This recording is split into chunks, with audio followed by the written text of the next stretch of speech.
So hello guys, welcome back to confusion group. आप सभी confusion group में बहुत बहुत स्वागत है। दोस्तों, बात करने वाले हैं पटना हाई कोर्ट के द्वारा जो जॉब निकाला गया है, ट्रांसलेटर और ट्रांसलेटर कम प्रूफ रीडर, उसके बारे में बात करने वाले हैं आज। इसके बारे में आप लोगों को सारी चीज़ें बताऊंगा। एज लिमिट क्या है, education qualification, eligibility criteria, syllabus क्या होने वाला है, आपका एग्ज़ाम क्या होने वाला है, सैलरी क्या है, सब कुछ बताने वाला हूँ। ये देखिए, ये एक ही यहाँ पर रिक्रूटमेंट है। ये रिक्रूटमेंट एक ही है, लेकिन इसके अंदर दो टाइप की जॉब है, एक ट्रांसलेटर और एक ट्रांसलेटर कम प्रूफ। दोनों के बारे में बताने वाला हूँ मैं आज आप लोगों को। दोनों का जो सैलरी स्टेटस सब सेम होने वाला है। और देखो, यहाँ पे बहुत सारी जॉब अगर आप नीचे आएंगे तो देखो, यहाँ पर एक जॉब है असिस्टेंट कैशियर रिक्रूटमेंट का है, ये भी 30 मई को जारी हुआ था। और देखो, एक है मोटर कार गैरेज रिक्रूटमेंट, ये भी 30 मई को जारी हुआ था, 31 मई को जारी हुआ था। और यहाँ पर बहुत सारे जॉब अगर आप नीचे देखेंगे तो बहुत सारे जॉब है, तो ये सब जारी हुए थे। तो इसके बारे में आज आप लोगों को बताने वाला हूँ मैं कि ये क्या है, एग्जैक्ट डिटेल क्या है, इसके बारे में सारी चीज़ें बताऊँगा। वीडियो को अंत तक ज़रूर देखिएगा। तो उसको ऑफिशियल नोटिफिकेशन पे मैं लेकर चलता हूँ, वहाँ पे मैं आप लोगों को इसके बारे में संपूर्ण जानकारी दे पाऊँगा। तो यहाँ पर मैंने आपके लिए सारी चीज़ें तैयार करके रखी है। तो कोई नोटिफिकेशन है इसका, यहाँ पे लिखा हुआ है high court of judicial at Patna. ठीक है, देखो नीचे आएंगे ना तो आपको यहाँ पर देखो हेडिंग में पढ़िए तो आपको लिखेगा translator and translator cum proof reader for Suvas cell recruitment 2024 examination advertisement. देखो, ये जो है ना एडवर्टाइजमेंट, इसका नंबर यहाँ पर है। और इम्पोर्टेंट डेट पढ़ लेते हैं पहले। देखो, इम्पोर्टेंट डेट क्या है, date for commencement of submission for online applicant 30 मई 31 मई। देखो, लास्ट डेट फॉर सबमिशन, देखो लास्ट डेट बताएगा उसके एक महीने बाद का, देखो जून का है। Last date for making online fee payment, देखो लास्ट डेट फ़ी का यहाँ पर है। ठीक है ना। Date of examination to be notified later, मतलब बाद में आपको पता चल जाएगा एग्ज़ाम का। देखो यहाँ पर अगर आप आएंगे, आपको यहाँ पर सैलरी बताई गई है इस पॉइंट पे। देखो, ट्रांसलेटर जो ग्रुप बी का पोस्ट आपका रहने वाला है 20 यहाँ पर है vacant post of translator cum proof reader. ठीक है ना, यहाँ पर। और लेवल सैलरी आपका रहने वाला है लेवल 7 का यहाँ पर सैलरी है, यहाँ पर आप लोग समझ सकते हैं। और आपका सैलरी कितना रहेगा, 44,000 से लेकर के 1,42,000 तक रहेगा आपका। क्या बोलते हैं ये अलाउंस, देखो यहाँ पर अलाउंस वगैरह सबका अगर आपको मिला करके आपका इन हैंड 70 to 80 आपका आ सकता है। ठीक है। और देखो नीचे अगर आप आएंगे तो एक चार्ट आपको दिखेगा, इस चार्ट को पढ़े आपको समझ में आएगा। देखो यहाँ पे है ट्रांसलेटर का वाला है, देखो मैं आपको इसको, देखो ये ट्रांसलेटर वाला है और ये ट्रांसलेटर कम प्रूफ रीडर है। ठीक है। और यहाँ पर देखो आपको कैटेगरी वाइज समझाया गया है, number of total number of post है। और फिर देखो horizontal research post for women का है ये, और टोटल नंबर ऑफ पोस्ट यहाँ पर भी सिंपल है, horizontal research post for women. ठीक है, इस तरीके से आप समझ सकते हैं। अब देखो यहाँ पर है अनरिजर्व, तो अनरिजर्व में आपका 26 होने वाला है। इकोनॉमिक वीकर सेक्शन जिसको EWS बोलते हैं, उसको उसमें 6 है। तो मैं आपको टोटल बताता हूँ तो देखो आपका यहाँ पर होने वाला टोटल 60 पोस्ट इसमें है। ठीक है। और देखो इसमें आपका देने वाला है 20 पोस्ट। देखो वुमेन के लिए 19 यहाँ पर भी और यहाँ पर भी सेम, यहाँ पर 6 पोस्ट है आपका यहाँ होने वाला है। ठीक है। अब नीचे अगर आप आएंगे तो यहाँ पर देखो आप ये पॉइंट समझिए, ये बहुत मेन पॉइंट है। Out of total 60 post for translator and 20 post for translator cum proof reader respectively 2 and 1 post shall be horizontal reserved for orthopaedically, मतलब विकलांग पर्सन के लिए भी यहाँ पर बताया गया है आप लोगों को कि उनको भी मिलेगा। ठीक है। और नीचे अगर आप देखेंगे तो यहाँ पे लिखा हुआ है only such candidate shawl considering. ठीक है ना, only such candidate shawl consider for selection who participate in all the stages of examination, मतलब जो सारे एग्जाम में जो यहाँ पर है 11 आपको एग्जाम होगा, जो सारे एग्जाम में पास करेंगे उनको यहाँ पर रख लिया जाएगा। ठीक है ना। तो यहाँ पे लिखा हुआ है only 1 application shall be submitted by each candidate, हर एक को मतलब एक पर्सन को एक एप्लीकेशन मिलेगा फॉर्म भरने के लिए। यहाँ पे गलती मत करिएगा आप। ठीक है। और यहाँ पे अगर आप आएंगे तो एलिजिबिलिटी क्राइटेरिया आप पढ़ सकते हैं। एलिजिबिलिटी क्राइटेरिया, नेशनलिटी आपका होना चाहिए। नेशनलिटी आप समझ रहे होंगे कि आप इंडिया के होने चाहिए। यहाँ पे लिखा भी हुआ है पहला पॉइंट में ही, अ सिटीज़न ऑफ इंडिया, ठीक है ना। इस तरीके से आप पढ़ सकते हैं इसको। अब नीचे आएंगे तो आपका मैरिटल स्टेटस पूछा गया है यहाँ पर। A male candidates who has more than one wife alive for a female candidates who has married a person already having a wife alive shall not be eligible for the recruitment, ठीक है। ये आप समझ सकते हैं। Physical fitness आप जो है एकदम अच्छे से मतलब होना चाहिए, आपका हेल्थ वगैरह को यहाँ पर दिक्कत नहीं होना चाहिए, ठीक है। और नीचे आएगा तो आपका एज लिमिट आपका बताया गया, मिनिमम एज आपका होगा 18 साल से नीचे आपका एज नहीं होना चाहिए, ठीक है। ये मैक्सिमम एज है यहाँ पर, ये आपका मैक्सिमम एज होने वाला है, कैटेगरी वाइज है, ठीक है। और देखो यहाँ पर लिखा हुआ है अनरिजर्व EWS मेल के लिए यहाँ पर देखो मैं बॉक्स हटा देता हूँ, 47 साल होगा, बॉर्न ईयरली। देन देखो पैदाइश किस सीखते हैं, पैदाइश आपका कब का होगा, 2/1/1985, 86, 87 का रहेगा आपका, ठीक है ना।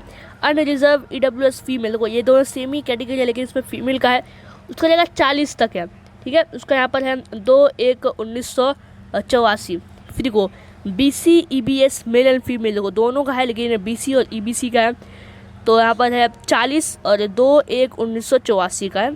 फिर यहाँ पे देखोगे SC ST का यहाँ पर है आपका बताया गया है, SC ST का है मेल और फीमेल दोनों का, आपको होने वाला है 82 और 2/1/1982, ठीक है ना, 42 ईयर्स और 1982।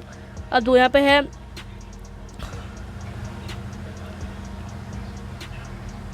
OH locomotor disable unreserve EWS EBS BC SC ST, यहाँ पर जितने भी कैटेगरी आपको बताया गया है सबका मिला करके, यहाँ पर सबका मिला करके मतलब कैटेगरी और उसका मिला करके यहाँ पर बताया गया आपको। लेकिन पोस्ट यहाँ पर आपका मतलब ये देखो ये OH लोकोमोटर का है ये, ठीक है ना। 47 साल होगा, 1977 का पैदाइश, ठीक है ना, होने चाहिए। अब नीचे अगर आप आएंगे, मैं जूम कर देता हूँ, तो वो नीचे आएंगे तो मिनिमम क्वालिफिकेशन आपसे पूछा गया है, अब कितना होगा minimum qualification, graduation with English as one of the subject for a recognized university, English में आपका ग्रेजुएशन होना चाहिए। फिर knowledge of Hindi is essential, Hindi का भी नॉलेज होना चाहिए। डिप्लोमा सर्टिफिकेट होना चाहिए, ठीक है ना। 6th ईयर का कोर्स इन कंप्यूटर का application for a recognize institute, preference will be given, देखो लॉ अगर आपने डिग्री किया है ना तो उसमें आपको ज़्यादा प्रीफरेंस मिलेगा, ठीक है ना। और देखो यहाँ पे अगर है देखो उर्दू और मैथिली संथिली का अगर आपका रहेगा नॉलेज, उसमें आपको ज़्यादा प्रीफरेंस मिलेगा। अब देखो यहाँ पे लिखा हुआ है प्रीफरेंशियल क्वालिफिकेशन, देखो ये देखो यहाँ पे लिखा हुआ है, इसमें क्या रहेगा आप पढ़ सकते हैं। देखो who has reserve in the territory army for a minimum period for 2 year, और देखो अगर आपने ये किया है मतलब आपका है तो आपको ज़्यादा प्रीफरेंस मिलेगा। ये प्रीफरेंस क्वालिफिकेशन आप पढ़ सकते हैं, 2 पॉइंट आपको जिक्र किया गया यहाँ पर। फिर रिजर्वेशन में अगर देखोगे तो यहाँ पर SC का है, CT का है, EBC BC, फिर EWS कैटेगरी वाइज बताया गया है आप लोगों को यहाँ पर।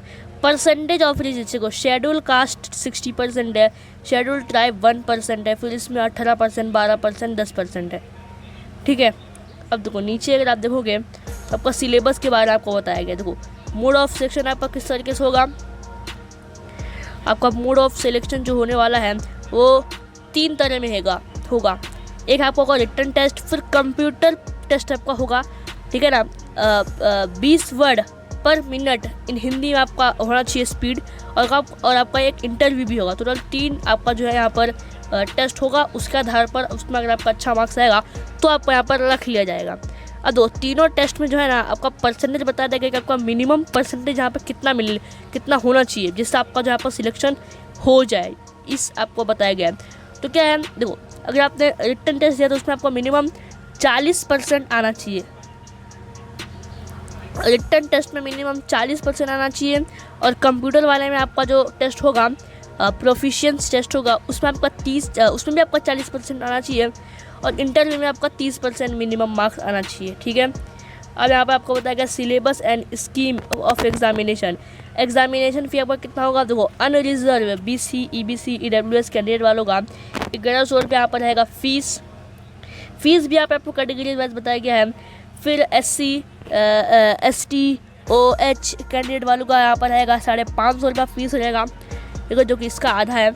तो यहाँ पर सेंटर ऑफ एग्जामिनेशन बताया गया आप लोगों को, वही पटना में आपको जाना पड़ेगा। तो यहाँ पर बता देता हूँ मैं, A candidate must indicate name of the city in the online application form which she desired to take examination।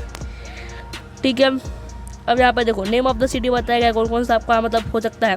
तो एक होता है पटना में, फिर हाजीपुर है, फिर मुजफ्फरपुर है, ठीक है, 3 आपका यहाँ पर हो रहेगा।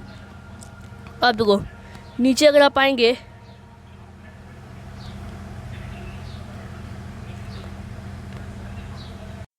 तो आपका यहाँ पर जो है सिलेबस के बारे में जिक्र हुआ है, यहाँ पर जिक्र हुआ है syllabus and scheme of examination आपका यहाँ पर बताया गया। 3 स्टेज में आपका एग्जाम होगा, मैं आपको बता ही चुका हूँ, यहाँ पे लिखा हुआ है।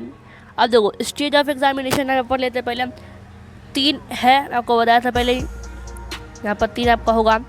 तो कैटेगरी वाइज है, क्या कैटेगरी यहाँ पर आपका होगा रिटन टेस्ट, फिर कंप्यूटर प्रेफरेंस टेस्ट, फिर interview.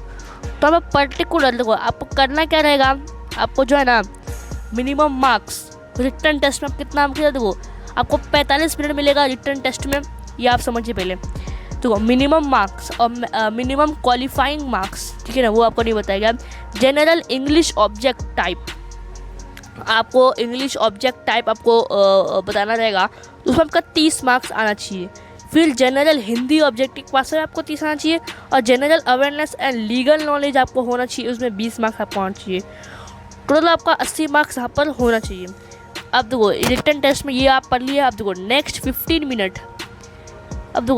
Next 15 minute shall utilized for collection OMR sheet. तो इसमें आपका ट्रांसलेशन करना रहेगा इंग्लिश टू हिंदी में, जो कि आपका मिनिमम जो आपका मैक्सिमम ये है, मैं आपको मिनिमम बता देती हूँ, से ये मैक्सिमम है, मैंने आप पे गलत बोल दिया है। इसमें आपका मिनिमम आना चाहिए 30, इसमें भी 30। मैक्सिमम आपका जो है ना 32 यहाँ पे होने वाला है मार्क्स। अब यहाँ पे देखो इंग्लिश से आपको हिंदी में ट्रांसलेट करना है, मैक्सिमम मार्क्स 80 यहाँ पे होने वाला है। तो इसमें अलग अलग बताया गया। देखो मिनिमम में जो है ना आपको मिनिमम आपको टोटल करके बताया गया है, ये आप समझिए। फिर आपको देखो हिंदी से लेकर के इंग्लिश में आपको ट्रांसलेट करना है, उसमें भी आपका 60 मार्क्स होना चाहिए, टोटल आपका 120। अब grand total computer preference exam है, computer typing test with minimum speed of 20 word per minute. आपको देखो 1 मिनट आपको मिलेगा, देखो यहाँ पर समझिए आप 1 मिनट आपको मिलेगा, उसमें आपको 20 वर्ड टाइप करने हैं कंप्यूटर में, ठीक है। इसमें आपका रहेगा मैक्सिमम मार्क्स 5 रहेगा, मतलब आपको 5 मार्क्स स्कोर करना है। Word processing test on MS word आपका 10 मार्क्स रहने वाला है। Test in spread sheet on MS excel internet preference में आपका 10 मार्क्स रहेगा टोटल। यहाँ पर फिर उसके बाद इंटरनेट प्रोफिशिएंसी में 5 रहेगा, टोटल आपका 30 रहने वाला है, और मिनिमम आपको 12 मार्क्स है। फिर आप इंटरव्यू में देखो, ये सबसे मेन एग्जाम होने वाला है आपका इंटरव्यू। इसमें आपका test of proficiency in Urdu, Maithili, Santhali only for the candidate having proficiency in this language interview.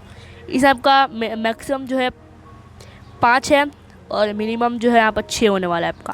तो यहाँ पर आपको इंटरव्यू में आपका 20 रहेगा, तो आपको 25 मार्क्स होना चाहिए, मिनिमम आपका 6 मार्क्स आपका रहने वाला है, ठीक है। तो ये इसके बारे में डिटेल नोटिफिकेशन थी, जो कि मैं आपको बता चुका हूँ अभी।